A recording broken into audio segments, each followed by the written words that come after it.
Nichols. Welcome to Nurturing Leadership Podcast. I can't welcome you to Nurturing Leadership because you are the co-founder of Nurturing Leadership with me, and along with the book of How to Lead with Purpose, the co-author. Welcome to the podcast. How are you, Mike? Yeah, good. I think you can welcome me to your podcast because this is your podcast. But like you said, nurturing leadership's our thing. So yeah, it's good to be Well, here, mate.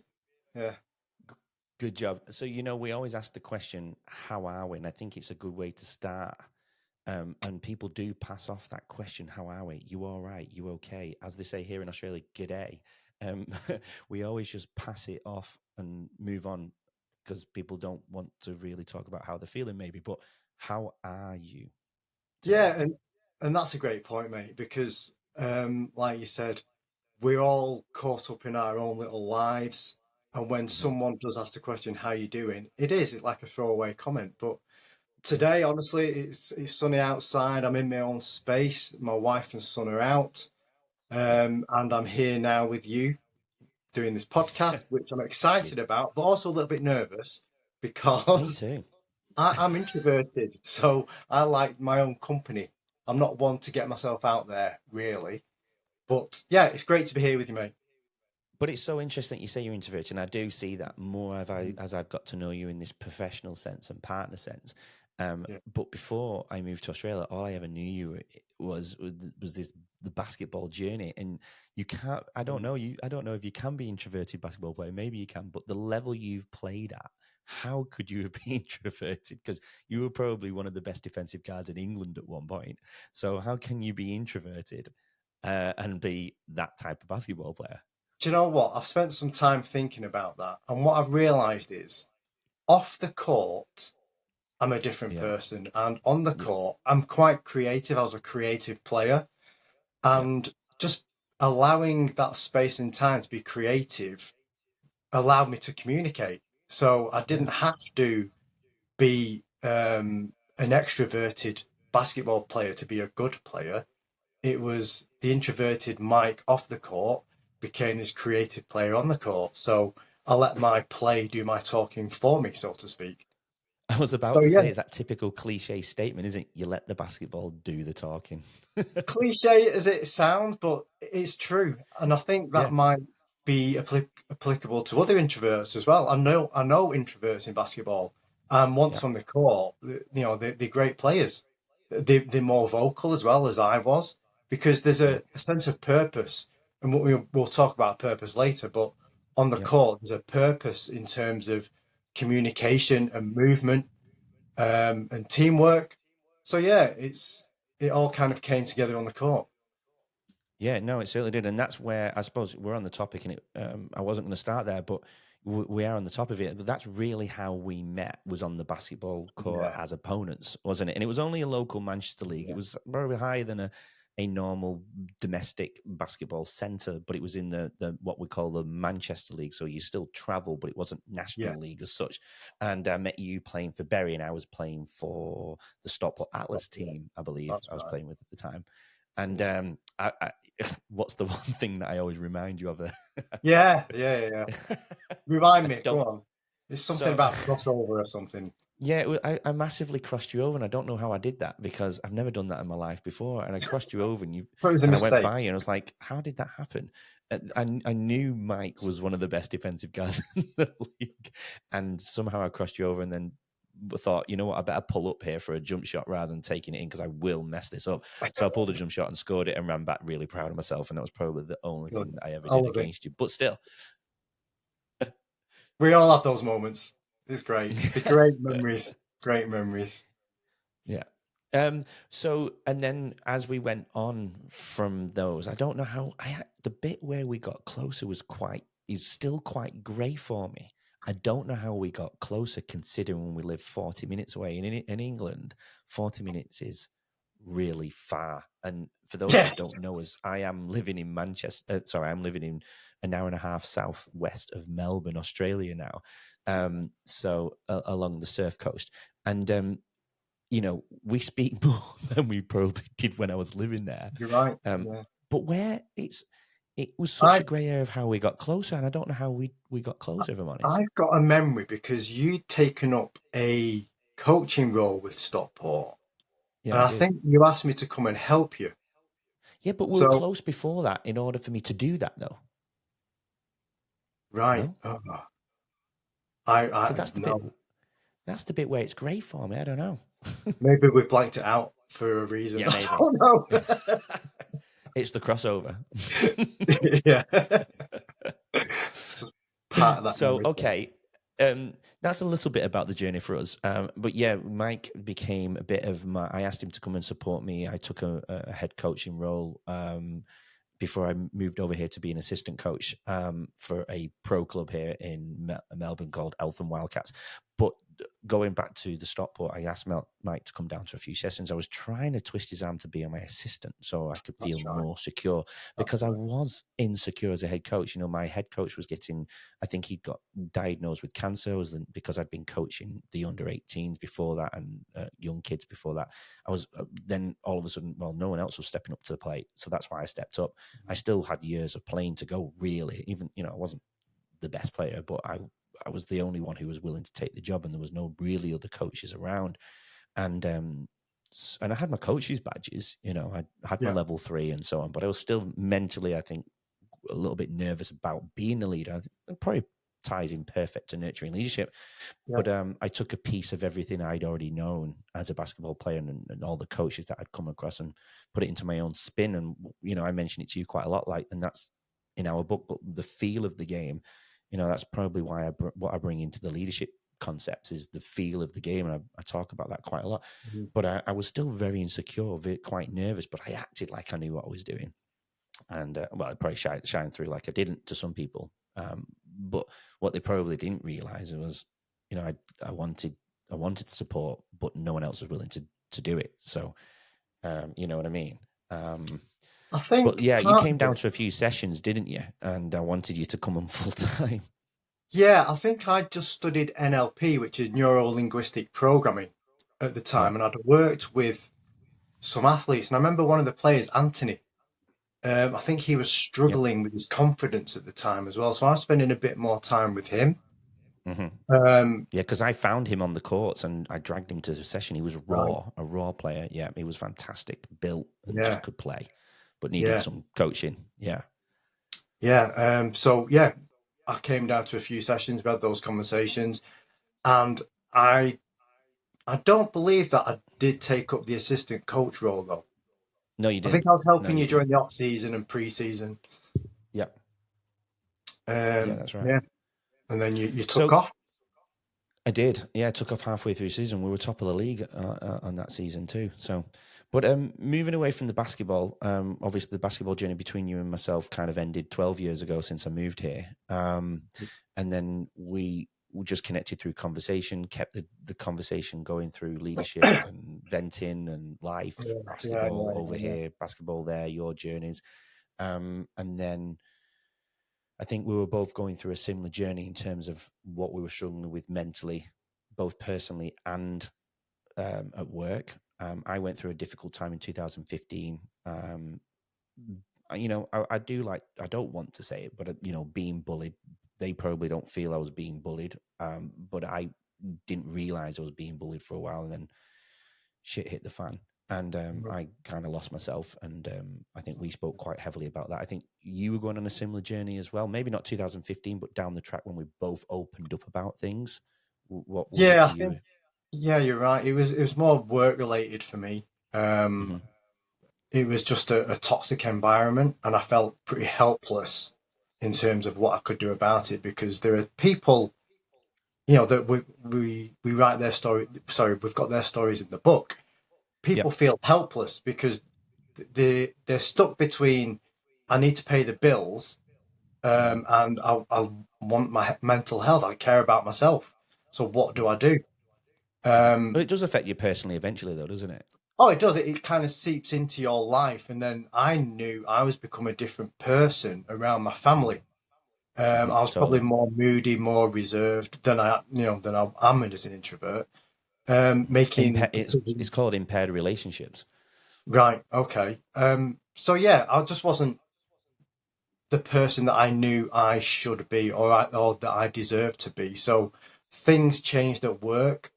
I was able to kind of reframe my thinking as well, partly due to my training in NLP that Hmm. allowed me to do that. So I was able to kind of look at that situation from a different perspective in a way that, okay, what can I learn from this? How can I use this experience as a learning experience and Yeah, take this kind of negativity and toxicity and kind of turn it around in my favor? hmm, So yeah, it was a journey of change, a journey of looking at things from different perspectives and finding different ways to do things. yeah, And kind of our conversations were very therapeutic. I'll say therapeutic because we yeah. were getting things off our chest. We weren't judging each other. Absolutely. We were Hmm. listening. It was a And at safe the end of space. these calls, yeah, we felt a lot better. Mm, yeah. And like I I'm, said I'm, earlier, one of those conversations led to the book, the idea of the book.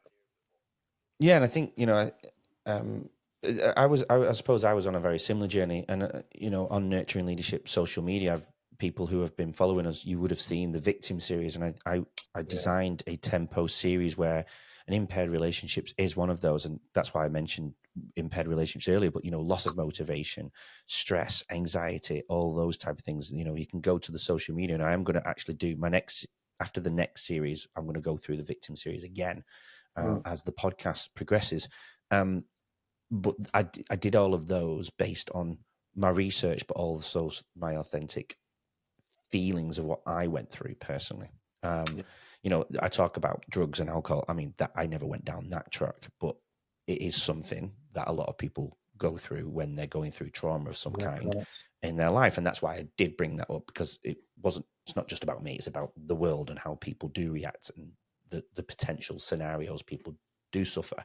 Um, so yeah, look, I didn't go that far in terms of substances, but did I want to be here anymore? No, I was, I've openly admitted maybe the last year and a half, there was 2 stages away from where I didn't want to actually be here. I was done. And not many people really knew that, not Mm. even close people in my life, until maybe a year and a half ago. And that's, but I feel better for saying it and writing it. And, I think that ties nicely into what we did together. If you can remember, I know you don't remember as such, but you were the one that I made. Well, after the end of one of the conversations a few years ago, I was going through another stressful situation, nowhere near being bullied, definitely not being bullied, but was still stressed and still suffering with certain aspects of the, I suppose, mental health. You can say it, and we we would have a conversation again, my morning and your evening, Yeah. therapeutic for me to get through the day. And I mentioned to you, God, we could make a joke, we could make a book about this. And you said, well, why don't we? You are a published author already before our book. Before we got into ours, can you maybe talk about the books you've written before? Yeah, before House Yeah. of Repurpose. Yeah. And I've just recalled a memory. So there's a purpose behind why I wrote this book. So one of my best friends, he got cancer, and it was a really quick journey for him from getting cancer to him actually passing away. So Oh, when geez. he did, it kind of changed my way of thinking. And my first thought was, well, this isn't right, and it's not fair. And once I kind of processed all that, it was I need to do something. Mhm. So I've all got this experience in kind of mental performance coaching and life coaching. So I wanted to give back the skills and processes and strategies that I'd learned to help other people, because when he died, I know I came back to the principles of NLP to help me kind of process what was happening and again reframe my thinking to help me get through it. So I put together this book because a lot of us suffer from self, well, we all experience self-talk, but negative self-talk is when we're kind of critical about ourselves. We look at ourselves as imposters. We get lost within our own thoughts, and if you don't know how to turn that around, you can become swamped in all this negativity, and it can just drag you down. It manifests, and before you know it, you're having thoughts that can be very self-destructive. And I didn't like the idea of people going through those situations, so that's why I wrote the book. So within the book, I offer the principles and the strategies that I use, but there's also exercises in the book that anyone can use to help them master the negative self-talk. So Hmm. I published that book, got it out there,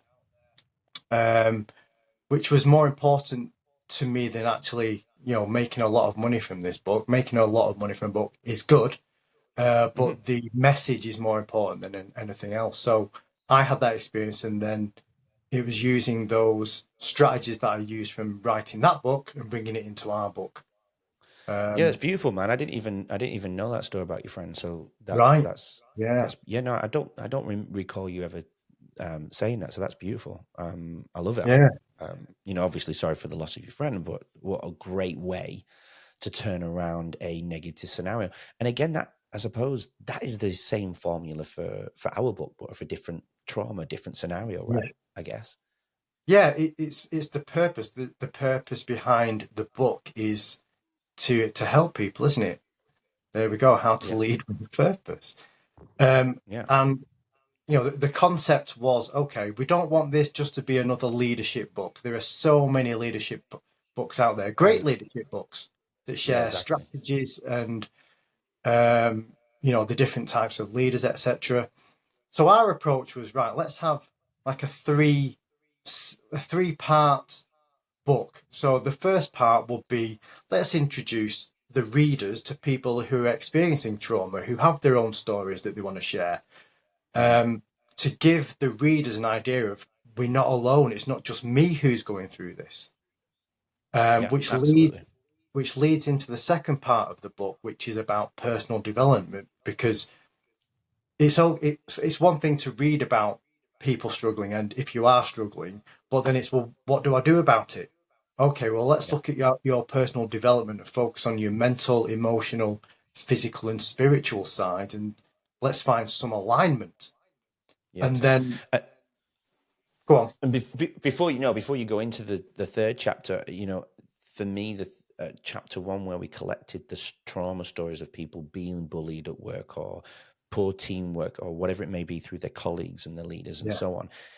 We felt, and no, I did, and I know you did on a different level, but I felt that that was so important for leaders and colleagues to read, so they could see the impacts on their team work, their team members, or the people they're supposed to lead. I wanted them to see the impacts on their lives if they don't lead with purpose. You know, if they Yes. don't, if they lead with the theories that are all out there, or their old traditional ways, or whatever it may be, and not understanding people as individuals, as humans. You know, it's a privilege. It's not a privilege to be happy at work. It's a right to be happy at work. But I wanted people to see the effects on people's lives if you don't lead with purpose. And then I loved how we threaded, not all of them, some of the scenarios into some of the strategies that were That's written right. Yeah. in personal development chapter. I think that was really, really important. We didn't do it for everyone because we would obviously would have been there for Mm. the chapters would have been too big. Yeah. And my advice to people reading the book, I don't think they need to read all the stories in order to go on. I think it could be quite draining if they were to read every single story. I think they should scan through the content page, read the stories that maybe connect with them or they find interesting based on the title, and go for it. And then come back to them another time, maybe. I think it could be quite hard, but it isn't supposed to be negative. It's supposed to be therapeutic for the people writing the stories for the book, but therapeutic for us getting it down on paper, but also therapeutic for them to go, oh, yeah, I'm not on my own in this world. I Mm. am also struggling. If these guys can do it, and the people in the book in chapter one can do it, so can I. There's a Mm. light at the end of the tunnel. I know it's a cliche saying, but you know, there is a light at the tunnel. There can be a light at the tunnel. I am not the only one going through bullying at work or toxic Yeah. environments at work. Yeah. I can get through it. Sorry, I did cut you off, but going into chapter three, yeah. Yeah, and then obviously to kind of clean everything up, so to speak, Hmm. we write about leadership qualities and what it takes to be a nurturing leader, because we both believe the nurturing leadership style is a style that the majority of leaders should adopt or at least consider. And within the third chapter, we offer the insights and the principles of what it takes to be a nurturing leader. And also we present the readers with exercises to kind of put Hmm. into practice. So it's a very holistic book when it comes to leadership, um, Yeah. with the whole purpose of to help leaders and also people at work to be better, to kind of create this nurturing culture which everyone thrives. Yeah. It comes at many different angles. And I gave the book to a principal actually of a school, and I told him, look, it's not your typical leadership book. And because I know he would have read 100, and I've read those too. Yeah, And he gave it back to me, and he said, you were right. That was I don't think he read it all because he was busy, and that was the inkling that I got from him. But he did say to me, you're right. That's a different style of leadership book. And I said, yeah. absolutely, that was the whole purpose. We want it to be different. We want people to realize leadership doesn't have to be the way it's been going for so many years, you know. Mm. And can we talk about the other person who you gave the book to, who used to work for the New York Times? Have I got that right? Yeah, well, Andrew Borger in New York. He's a writer for the was a writer for the New York Times. He actually is going to appear as my second guest on Oh, amazing. third guest on the other podcast, Low, Leading Our Own Way. We're filming actually in a week on Wednesday from now, and he's also an author, and he's purchased the book in New York, now living in Florida, and yeah, he Nice. finds it fascinating. And I think we'll probably discuss it on the podcast, so I probably won't give too much away just yet. No, no. But that's if he's read it. I know he's bought it because he sent me many images of him having it Yeah. in his lounge room. Oh, great. Brilliant. Um, yeah, so and he's definitely one. He's definitely going to be a great story coming from the Bronx. By the way, I know we're going off the subject right now, but coming out of the Bronx and how he led himself from, I suppose, the ghetto to be a scholar at Cornell and a writer for the New York Times after following his Right. university graduation. So that's Wow. going to be a phenomenal story. Privileged to have him review our book. Yes, Yeah. yeah, absolutely. Once that appears, especially if he can write his subtitle underneath of what he's done in his career, would be phenomenal. And his novel, The Victim, is actually out on the 14th, I believe, of March this year. So Oh, I yeah. can't Give wait that a to, look. Yeah. give that one a look. I'm going to have it here in the office when it comes out. I'm going to have it delivered, and it's going to be here on the office along with our book and the other books that I'm reading too. Brilliant. So that's going to be good. Yeah. So yes, nurturing leadership. We didn't stop at the book, did we?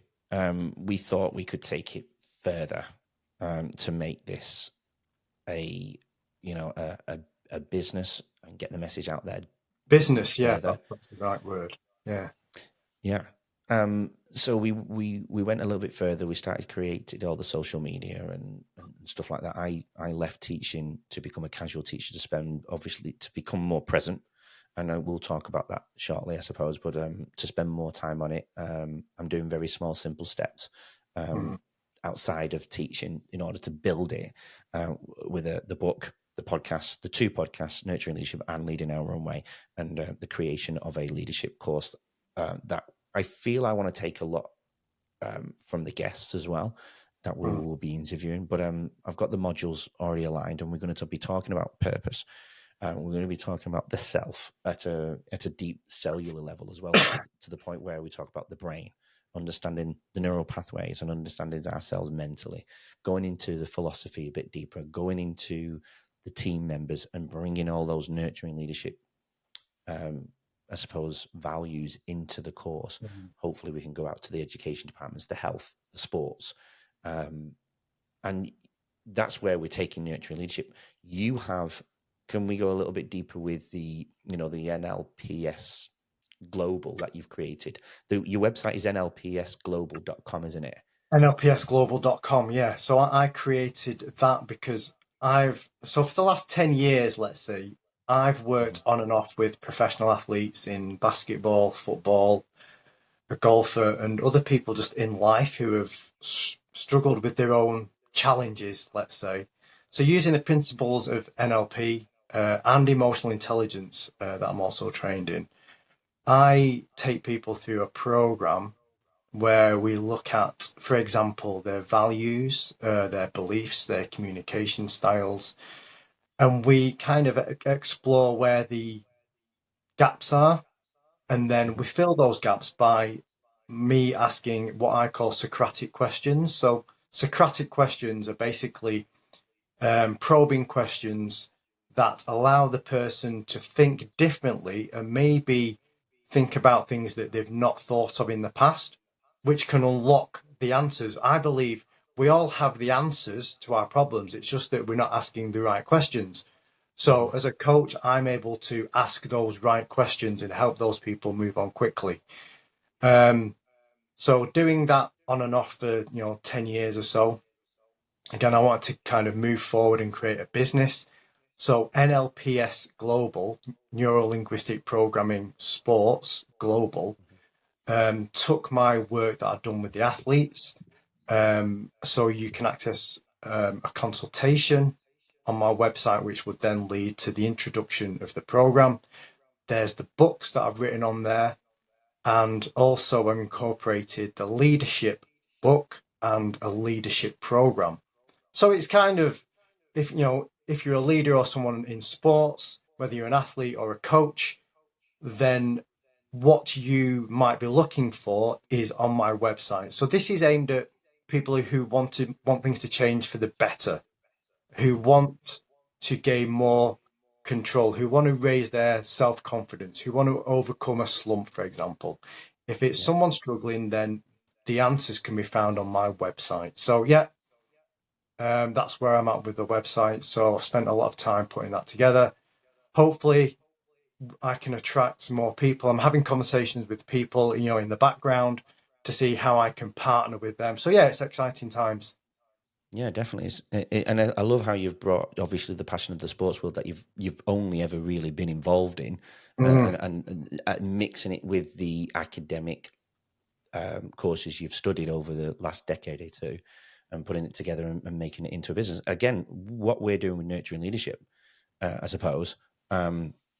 It's fantastic. And do you see it's going well? You've had some amazing. You've been in contact with some amazing people. Obviously, you probably can't mention the names, but you've had some amazing people on there.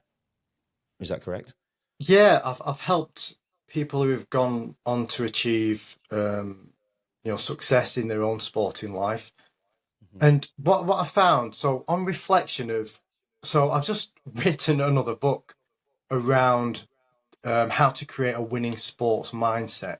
And as I was writing it, I was recalling the conversations I had with the athletes, and there was always one thing in common with all the stories, and it was that kind of sense of not knowing what to do. Whether that was through misunderstanding an instruction from a coach or being treated, I'm going to say bullied because someone was bullied who I work with. But all these different scenarios, I didn't realize, and they're speaking to other people in sports, I didn't realize how many people actually struggle in silence. So being bullied by their coaches, assistant coaches, other staff members, things like that. Yeah. Yes. Yeah. And again, when I looked into that deeper, when I spoke to more people in the sporting world, including people in professional football in the Premier League, or who used to be in the Premier League. That's soccer to everybody else, by the way. Soccer. This underlying hidden world of pain and just struggle. So that kind of motivated me to create this coaching program, because coaches, I believe they have the best intentions. Okay. Yeah. People get into coaching because they want to be around athletes, to help athletes. And their intentions are sometimes skewered by their focus on data or statistics or pressure from the board, which leads them to communicate in a way that doesn't allow the athlete to be their best. And I know if you just think about it, I know anyone can think of one or two coaches who you despise or who you look at and think, that's wrong. Now, those coaches, I believe they have closed mindsets. They're stuck in their ways. They believe it's my way or the highway. I don't care if you're a professional footballer because if you're not performing, I'll just get someone else to come in and I'll sell you on. And that's how it seems to be. And Coaches, coaches who adopt a nurturing leadership style and actually see the players as people and as humans, believe it or not, get more success from that. And their reputation will grow as a good coach, which removes the sense of kind of toxic conversations that players will have behind the coach's back, which then leads to a destructive team, a toxic team, a toxic culture. But then you start to build a winning culture just by changing the way that you communicate with people. And that's, a absolutely. message that we do within leadership, nurturing leadership. It's the same strategies and processes that we bring across. So they mesh really well, sports and leadership. Absolutely. And I think it's bringing the business concept into play. It's the finite mindset versus the infinite mindset. The finite may being, well, I need the results by the end of the season, otherwise you're gone. Same in certain industries, whether it's, even in education, we're getting rid of teachers after a year. And it's like, you've not given them time to grow as a teacher. It's your job to actually Right. inspire them. But yet, Yeah. just, you know what I mean? Or the infinite mindset where you're playing the long game, the nurturing game, and you're actually connecting at a deep level with them, understanding how they think, understanding how they behave, understanding So their, important. I hate to say strengths and weaknesses, but more about what their passions are, and in allowing them their passion to grow within their place of work or the game, Yeah, if it's exactly. sport related, and just but there's no space for the leaders. So I think they probably feel there's no space for them to be able to give the people they're leading the space in order to do that. It's just all about bang, bang, bang. Let's get on with it, and that's where all the systems have to run. Sometimes it's not even the leader's fault; it's the pressures from Yeah, beyond, you're right. isn't it? Yeah, it's just the situation that they're in, or the expectations from above that come down on them and crushing them almost. So where do you think that changes then? Is it, for me, I always bring it back to the education sense because that's where I'm Mm. in. I mean, obviously sports and coaching is my thing, but outside of that in my professional life as an educator, do the leaders have to push back against the departments in order to make a change? Do one of them do it? Or do they have to all do it? Same in the sport world. Do the players have to, do the coaches have to come back to the boards and go, no, this is how you know what I mean? Like, what's that fine line where they cross and don't cross for it to That, change? yeah, It's a grey that's a area. great question. That's a great question, and I think I'm lucky in the fact that I've been a player, a coach, and also a leader. So I've been the director of a National League basketball team. So I've seen it from the different levels. As an athlete, you just want to play. You just want to be your best, and you don't want to feel caged. You don't want to feel Mm. restricted in any way. You want to be able I never did to as a teacher either. play your best. As a coach, you want your players to be their best because if you're not winning as a coach, then that affects your reputation. And in the professional environment, it's going to affect your salaries. It's going to affect the jobs that you're going to be considered for. As a director or CEO, that's where the business element comes into it a little bit more because, you have to succeed and that kind of raises money and finances and attracts sponsors, etc. So there has to be an understanding of the different perspectives from athletes, coaches, directors, and the kind of common ground that everyone has is everyone should have the mindset of how can I help you be your best. So the director saying to the coach, how can I help you be your best? The coach is saying to the athletes, how can I help you be your best? Which then leads to that mindset of, for me to help you be your best, I need to understand you as a person. And that's the crux of nurturing. And when I, people feel their best as a person, then their performance improves and their mental health improves. yeah. And again, it goes probably a little bit deeper. How do we get the leaders in order to give them, the people they're coaching or leading, that safe space to do it? I think they have to understand the self at a deep level too. And I think that's why I stepped away from Totally. nurturing leadership for about 6 months. And I don't mean stopped nurturing leadership. I meant I started going away, or what Mm. appeared to go away, and I started reading neuroscience based books. Neuroplasticity, the brain is one area.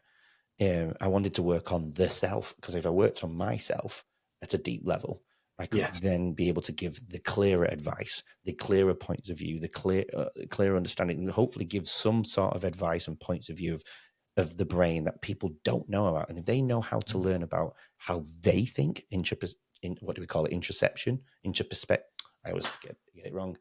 You always struggle with that word. Introspection, Introspection. introspection. If we can understand all of that and get that across to leaders, they'll work on themselves and actually go to work more present, a lot clearer. If they can do things at their home in a more present way and be happy, they'll go to work so much clearer. I think you're right.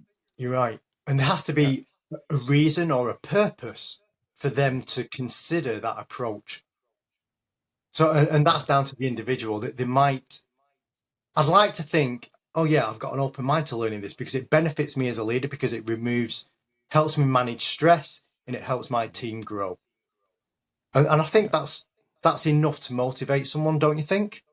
I think so. Yeah.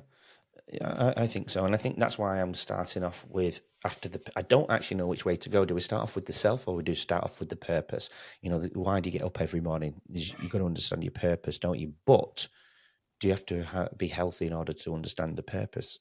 So I don't know which way to actually go with. I've not decided. It's like I'll a go with the chicken and an egg, purpose. isn't it? Yeah. And maybe I'll leave it up to them, the customers, to decide which module we start off with first. That might be an option. Never thought of that until this moment, actually. Maybe they decide if they want to start off with the self or the purpose. Yeah. Yeah, I don't know. So that's why I started reading things like The Source by Dr. Tara Swartz, I think it is. I started to read Dr. Daniel Amen's books. It's all about understanding the brain at a deep level. I wanted to read Simon Sinek's books of the business side of things, but I thought, well, I've got to understand the self before I go into all of that a lot more, which is, I'm not up to that yet because I've read Jim Quick's book, Limitless Mindsets, The Diary of the CEO, how Stephen Bartlett, who I look up to in regards to the podcast. I've read his book and it was so easy to read. It was amazing. Absolutely incredible. I think everybody should be reading that type of book as well. And Matthew Walker, the sleep guy, Why We Sleep. We're not sleeping. We ain't getting up in the morning and being clear. So I've started to understand the sleep cycles at a deeper level. I've started to understand the brain and what happens to the brain during those. I've actually paused that book halfway through because the things we were talking about, I didn't understand certain parts of the brain at a deep level. So I actually stopped that book halfway through, as interesting as it was and still is, and I'll get back to it. I've actually gone away and read 3 neuroplasticity books since, and then I'll get back into it and I think I'll understand that better. Yeah. The layers, and it's one thing, we can go to the gym, we can work out, we can see our muscles improving as we go, but the brain's a muscle, yet we don't work on it, and it's because we can't see it. Right. Yeah.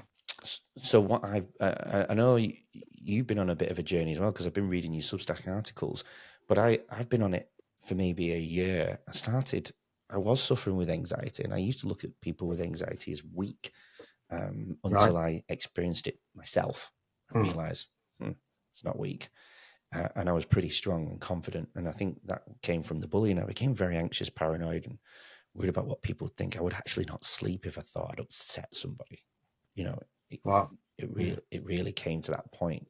And then because of the triggers, and that word triggers become quite annoying actually over the years. But I found myself when I go to meetings, because when I was being bullied, I would see eyes rolling. I could feel the tension. And when I go to meetings in another place where I felt great, I'd still be triggered and anxious by meetings or sharing ideas because I was always crushed, 9 years ago.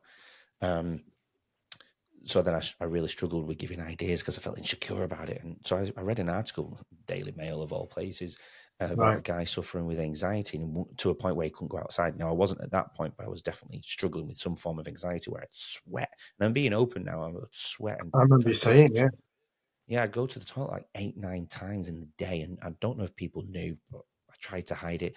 I'd take my shirt off and I'd dry it, and I'd blame it on the heat in Australia. I'm not used to it, but then it'd happen in winter. So this would go on for years.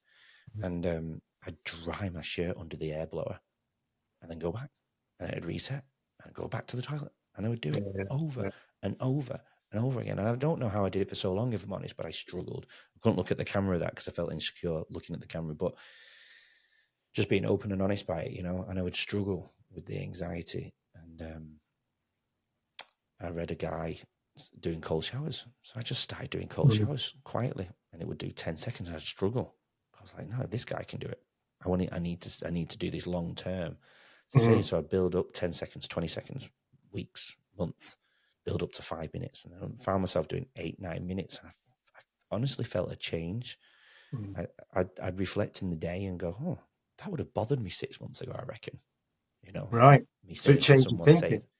I feel, well, I started to read a little bit deeper into it, but it's trauma on the skin. The cold water is trauma on the skin. So Yeah, that's right. internally, it's building up the mechanisms to deal with difficult situations, and it then translate to real life scenarios. So things would kind of run off your back a little bit more. You know, if you got a bad message from a friend or a comment on something or whatever, because that's the world we're living in, I felt like it would just run off me. But sometimes it would still happen. And then I became a casual teacher. I found myself going to a new school that I'd not been to, fear of unknown, imposter syndrome, maybe, even though Yeah. I'm not saying it doesn't exist. Obviously it does. That's why it's called what it is. But I'd go to a new school and I would sweat. And I knew I'd be fine. When I'd get there, I'd be all good. I'd go back there the next time. And I noticed a pattern every time it was a new school. I'd sweat. If it was going back to a school, a scenario and environment that I knew what it was like, I wouldn't sweat. And I just keep working it. So that's why I went deeper, and I went to the cold spas, the cold ice baths outside, and I'd freezing cold, even in Melbourne here, you know, it gets down to 3 degrees in the winter. Nobody seems to think that in England, but it gets really cold here. And my spa would be at 6, 7, 8 degree cold water. And I'd stay in there I ended up doing 15 minutes, but the research suggests, you know, as long as it's below 15, you stick to your 6 minutes. The cold, it doesn't work like that. Just do your 6 minutes, and that will give you what you need mental wise. And I found myself not being anxious anymore. It was amazing. I felt like it was one thing, you know, byproducts of that. You know, I had a bit of daddy weight. I lost 9 kilos. I've converted to kilos since moving here, but I think that in pounds is 19, just shy of 20 pounds. I think it is 9 kilos. Okay. I worked out. I don't know what that is in stone, but I lost it, and I wasn't exercising because I had torn meniscus on my knees. I actually did that torn meniscus playing in a game with you in England. That's right. last January. So yeah, that turned out to be a torn meniscus. So I wasn't actually exercising. I lost weight. Go figure, you know. And what else was I doing? I started to lift weights again, not to be bulk, just to keep my muscle mass strong and healthy, grip strength. Felt good during the day. Morning walks, getting up with the sun, getting my vitamin D3. You know, walking on the grass here. It doesn't look weird here. I know in England it's pretty weird walking on grass, but I'd be grounding it, and I felt different, alkaline in the body. You know, I'd put this a guy showed me and did this electrical monitor into the ground with shoes on, and it would stay. The monitor, the electrical charge would stay flat. And he said, "Well, take your shoes and socks off now. Stand on the sand or the grass where we were." Bang, vroom. Went straight up. I was blown away. So it just proved to me, you know, my body's being charged from the earth. So every morning now I get up with the sun where it's healthy D3. There's no UVA or UVB from the sun at that time when I get up, and I do all my routine, and I'm the most present I've ever been. I'm not perfect, but I'm a lot better at home. Yeah. And I've noticed a change in you as well. You seem more, yeah, definitely. You're more relaxed now. You're more focused. You don't get as stressed as often as you did. Yeah. It's almost like you found yourself, or you're finding yourself. Definitely. I don't think you'll ever find yourself. I think I do think it's a journey until whenever the journey ends, right? But the journey's not going to end until we leave the earth, I suppose. But I'm happy learning. You know, I spend an hour a day. Yes. I also found I was never a reader, and I'm trying to allocate half an hour to an hour of reading, maybe half an hour. Sometimes it gets a bit too much after that, but I spend trying half an hour to an hour every day reading these books. And you know, before 8 months ago, not even 8, about 8 months ago, never read one book apart from the one we wrote together. But since then, I've read about 12 books, and I've learned so much. And I've learned that to keep this mind going, this brain going, you've got to learn something and develop those neural pathways. Those synaptic connections will connect. And I eat a lot of dark skin food now for neurogenesis purposes. That is the creation of embryonic brain cells to connect. And it's a lot harder as adults. It's a lot better for children. Easier for children to form. For adults, a lot harder. Can be done. It's like basically creating learning a new language, or this is just an example of a deep level of it, but learning an instrument. I mean, we could go back to the children. That's why we don't give sugar to the children. That just causes a lot of issues, and learning sugar of all evil. I don't like taking sugar out of everything, and I just felt clearer. And I think that's another reason why I lost weight too, not just the ice bath. Definitely, yeah. I got rid of sugar all pretty much at the same time, but I got a lot clearer from it. I'm remembering things I wouldn't have remembered before. Brain fog. If we'd scanned my brain, I reckon I was brain fog to the max. It would have been brain fog, but now I think it would be crystal clear. Measured my blood oxygen. I'm sitting at 98% of my blood oxygen right now, which is incredible. So yeah, I mean, without going to bore people on all the science side of things on this, I am the clearest I've ever been. Right. And that ties in with leading ourselves. Again, that's something we talk about in the book. Once you understand yourself on that deeper level, as you mentioned before, life becomes clearer, as you've just demonstrated by telling us those brilliant stories.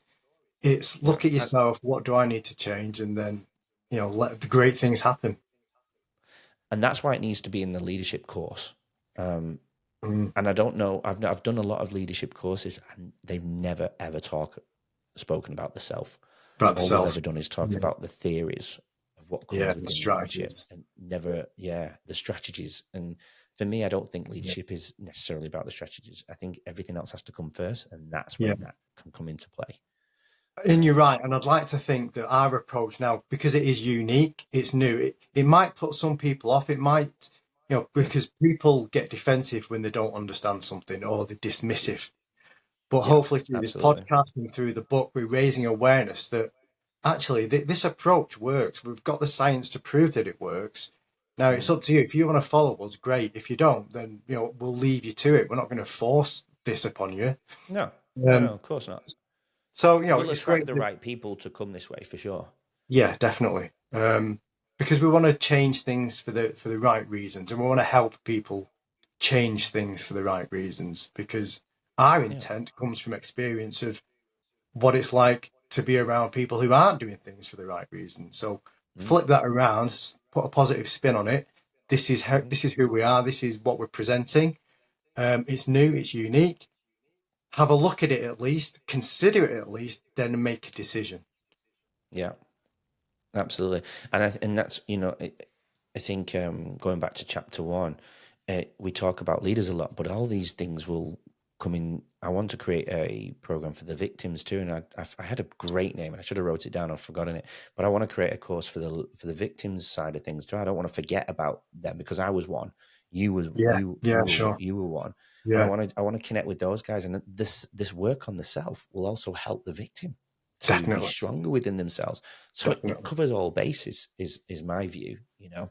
There's colleagues I've come across as a casual teacher. I've come across people who are struggling with their personal life.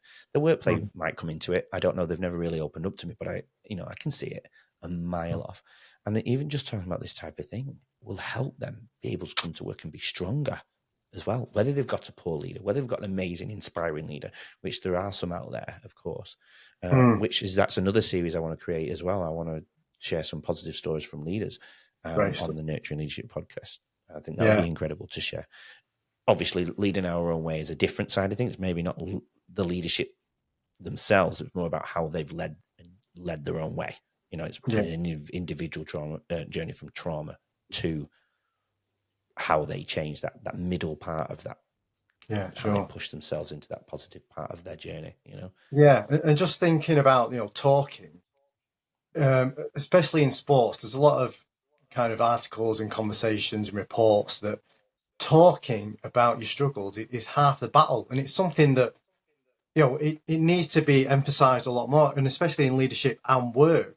The same conversations, talk about your issues, talk about the problems, not necessarily to your manager, but someone who you trust, like a friend or a colleague.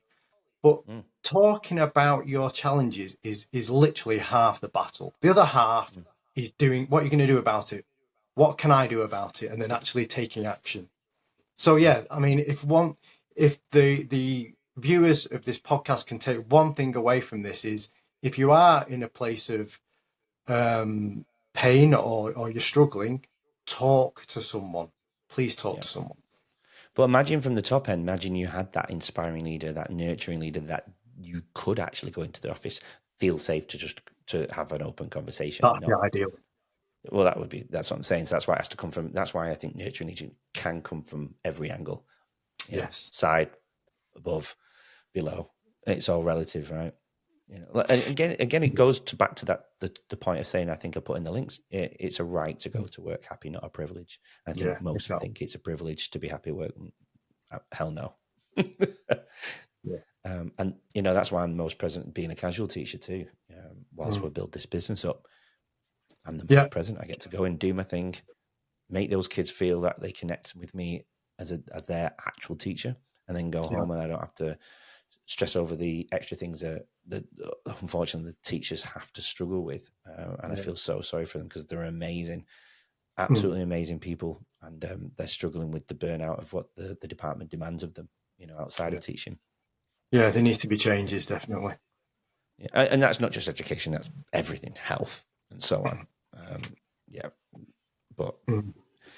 So what about? So we've talked about my journey individually, but what about yours, Mike? I've been reading again. I keep saying obviously, it's not obvious. I hate it when people do that. But on your Substack, you've been mentioning your journey. I think you've done some similar things. I've mentioned it to you before and trying to push you over the edge, but I have read that you've got yourself an ice bath, an ice pod. How have you found doing the ice baths? Have you done it every morning? Do you do it? I mean, I do it every morning for 6 minutes. What do you find yourself? I read that you don't do it every day. Correct me if I'm wrong. I don't know if you've changed it since. And if you don't do it every day, do you find yourself sluggish on the days you don't?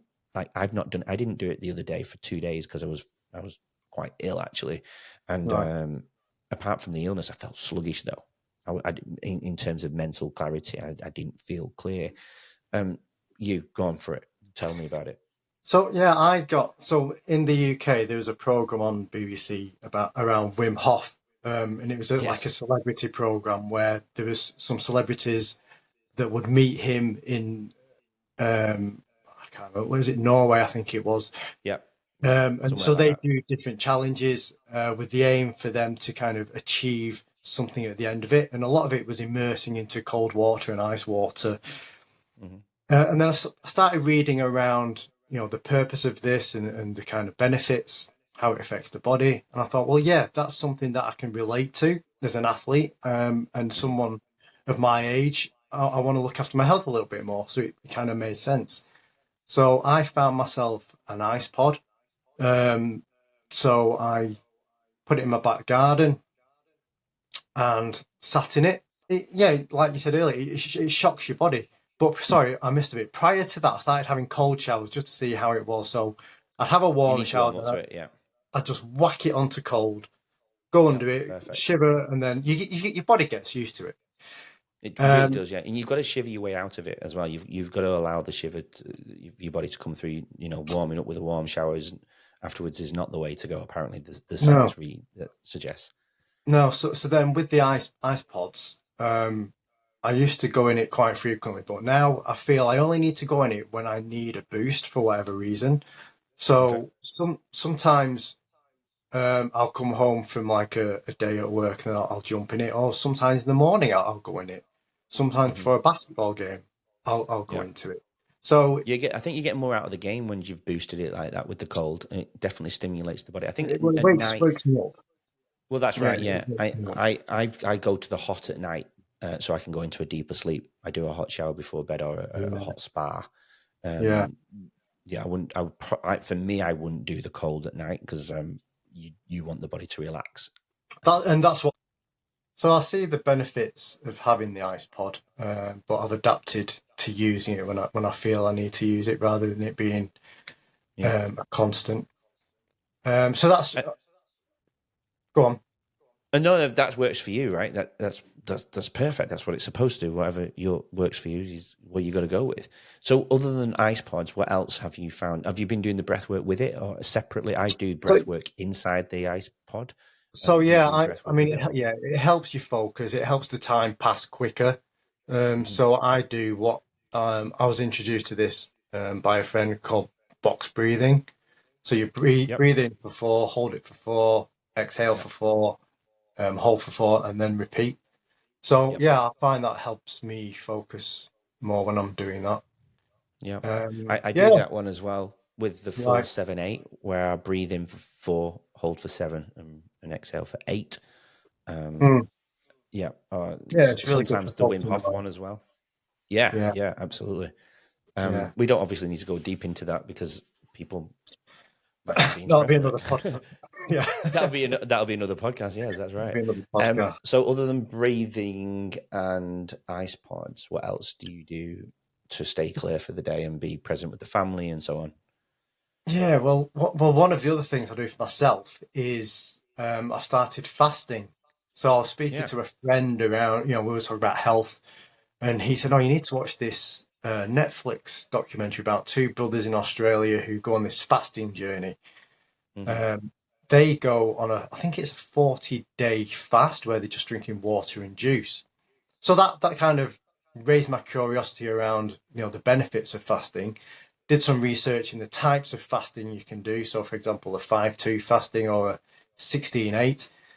So I thought, well, let's have a look at what I do during the day and what I do at night time and what kind of fasting would suit my lifestyle.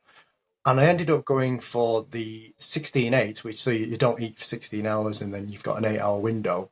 But I Yep. changed it to a 20 to 4, so I wouldn't eat for 20 hours and Yep. then eat within a 4-hour period. So I wouldn't have breakfast or lunch and I'd just pretty much have a tea. Hmm. Um, and I lost £6, I think 6, 7 pounds in about 3 weeks. Now, Yep. what surprised me about this was I thought I'd feel um, really hungry during the day. I thought I'd have hunger pangs. I thought I'd have low energy. Hmm. Turns out, no, I don't. I'm fine during the day. I don't feel hungry. The Yeah. drinks, I drink black coffee, which it says you're allowed to drink, and Yeah. also ginger and lemon hot water. That keeps Hmm. me going. Yeah. For my evening meal, I tend to go for something usually healthy, so chicken or veg. I've started making vegetable soup, so Hmm. I eat quite a lot of that. But then I'm not restricting myself to just healthy food because there's sometimes I want some chips, for example, or there's Yeah. For sometimes I sure. want a pint with my mates down the pub. Yeah. So I allow 80-20 my rule, right? yeah, I allow myself those. I don't want to call them luxuries, but the deviances from the kind of fasting diet. Yeah. So I'm really enjoying that. So I feel a lot better. Someone actually said to me the other day, "Oh, your eyes look clearer, like Yeah. whiter." I went, "Oh, Yep. right, okay, Well, that's great." So no, yeah, and these that's a good little observation. changes. Yeah, No, I did the same thing.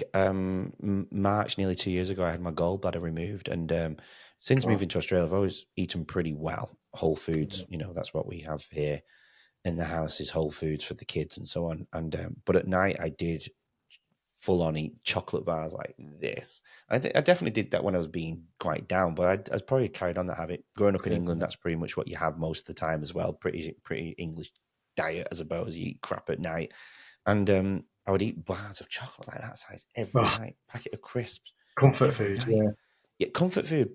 Even eat something to do whilst you eat, watching the TV.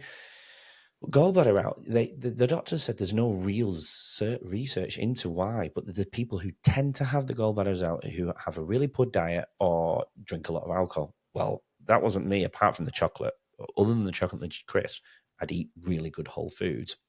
Don't really drink.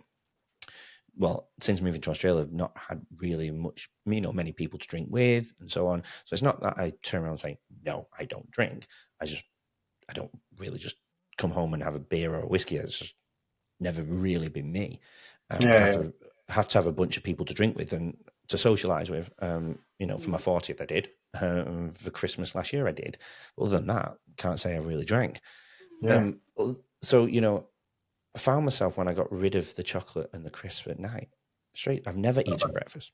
Not since a kid, I'm not eating breakfast. So straight away, I suppose that's classed as intermittently fasting. So I now claim I intermittently fast, but that's because I stopped eating the crap at night.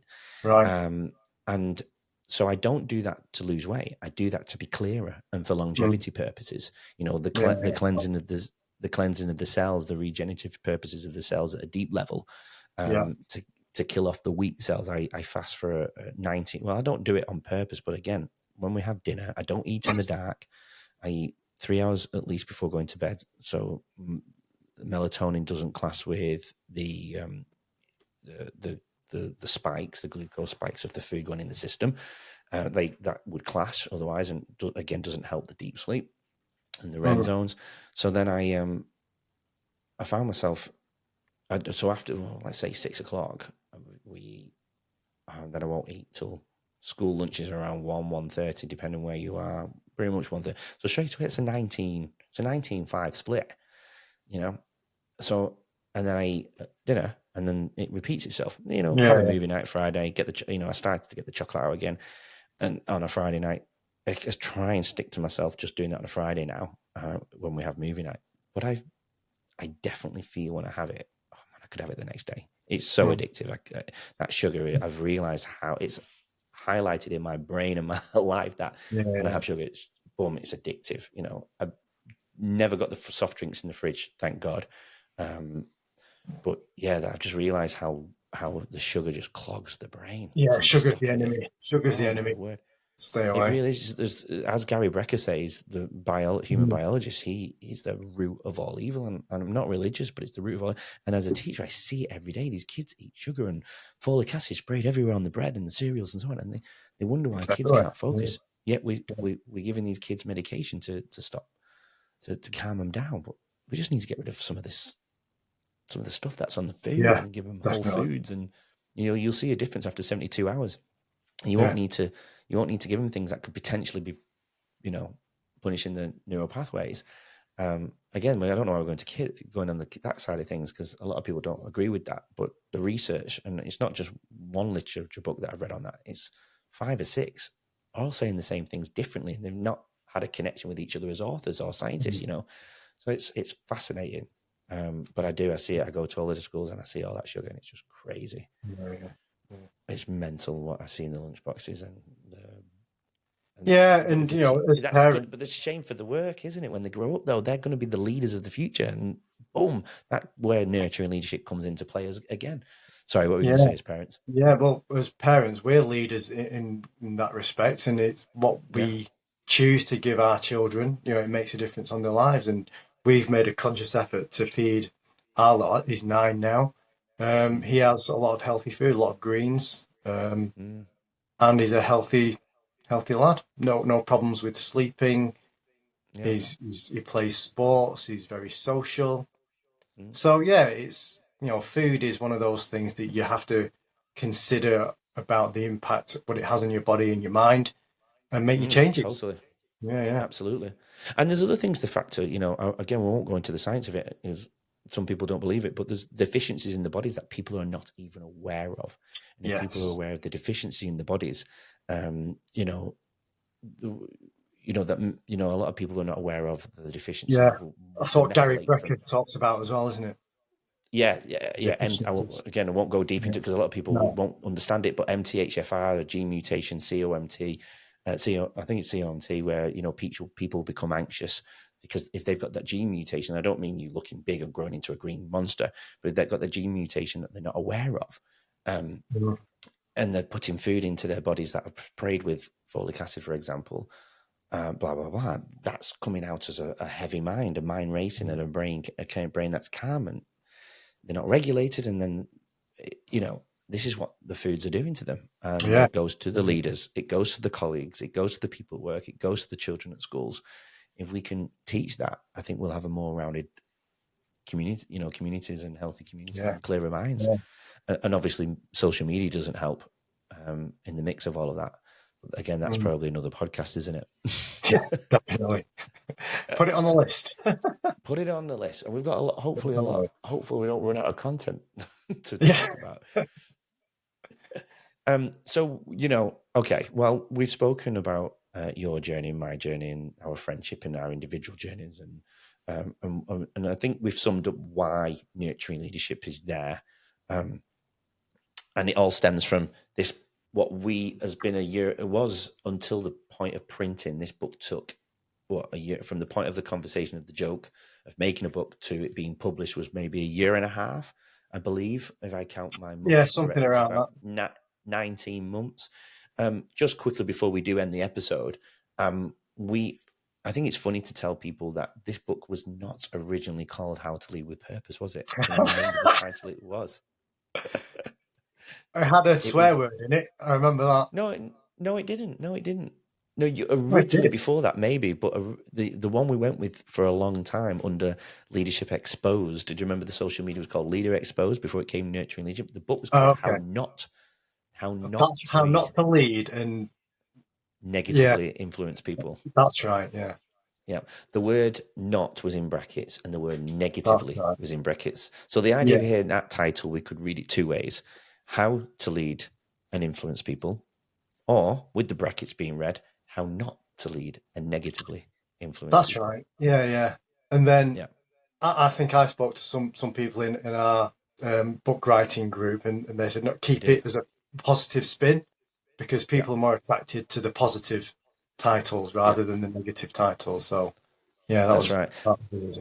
We were going on that to have that make people think. I suppose that angle, wasn't it? That's why we had that. That's right. Yeah. It was. But you're right. I think the sense that I got off from people who were close to me, I think they thought this was a negative book, and it's far from negative. There's the stories, I suppose, the stories going back to the book, but the stories are deep-rooted trauma, so that can be perceived as negative, of course.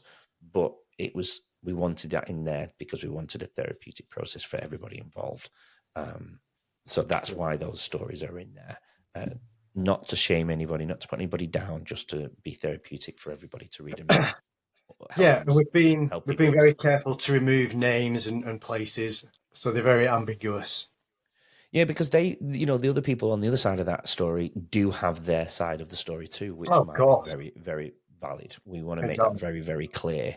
Even the people that I struggled with 9 years ago, I'm sure they've got their side of the story. I probably wasn't perfect. There's probably things I don't know. And if they do watch this, I want them to understand, there's probably things I weren't doing right.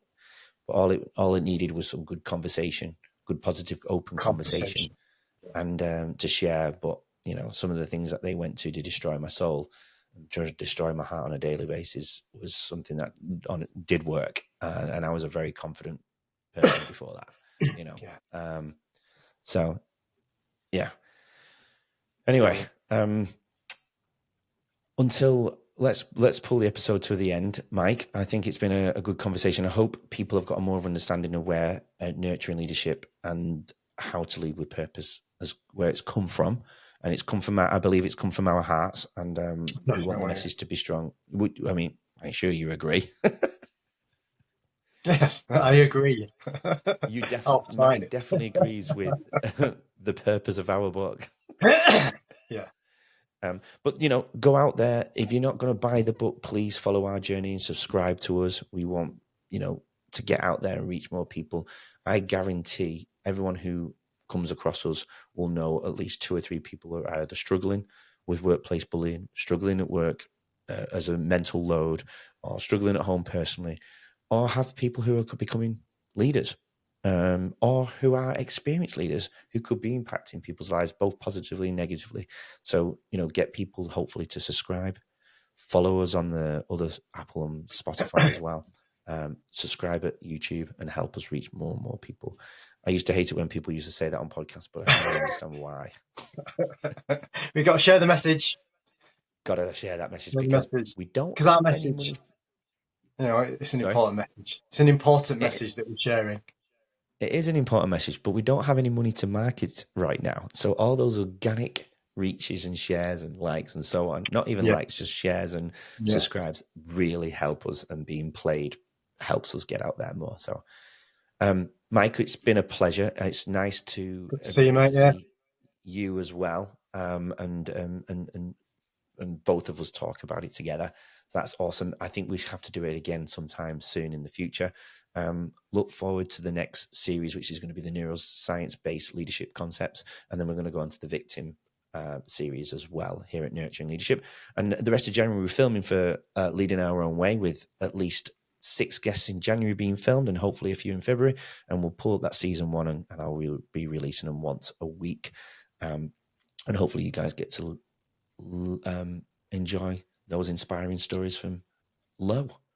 Yes. So, Mike, I hope, Mike, you'll be subscribing to that too. I already am. Excellent. Little hint there. It's been a pleasure, Mike. We will speak very soon. And goodbye from Nurturing Leadership. Take care, everyone. See ya. Thank you for tuning into our Nurturing Leadership podcast, where we delve into the art of compassionate guidance and fostering growth. Your continued support is invaluable to us, so please subscribe and follow us on all your favorite platforms. We are currently on Spotify, Apple, and YouTube. Remember, great leadership starts with nurturing. Nurturing leadership creates lasting impact. Stay tuned for upcoming episodes filled with insightful discussions. We appreciate you joining on this journey. Thank you for listening.